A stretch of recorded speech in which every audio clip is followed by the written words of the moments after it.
मानव म्हणून जन्माला आल्याच्या नंतर मी मानवासारखं काहीतरी चांगलं केलं पाहिजे. समर्थ रामदास स्वामी सांगतात, पानावर चालणारी आळी जी आहे ना, ती सुद्धा 100 वेळा विचार करते, पुढे जाऊ का, इकडे जाऊ का, तिकडे जाऊ.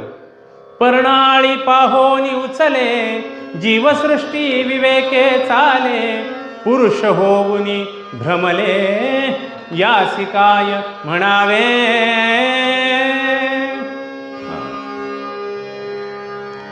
ते म्हणाले, पानावर चालणारी आळी एकदा इकडे वळते, एकदा इकडे वळते आणि मग पुढे जायचं का नाही ते ठरवते.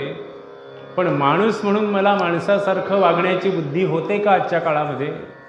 पेपर उघडला की बलात्काराच्या अनेक बातम्या आम्हाला समोर येतात. मग ती 3 वर्षाची मुलगी असू देत, नाही तर 30 वर्षाची असू देत, नाही का? तिथे कुठलाच विचार नसतो. याला मानव म्हणावं का? याला माणूस म्हणावं का?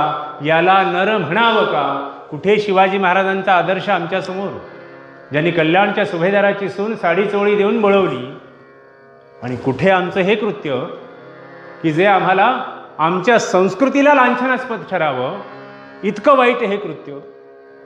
मला सांगा, मानवच आहेत की नाही दोन्ही? काय आदर्श ठेवला आम्ही शिवाजी महाराजांचा? नुसत्याच दाढ्या वाढवून शिवाजी महाराज होता येत नसतं.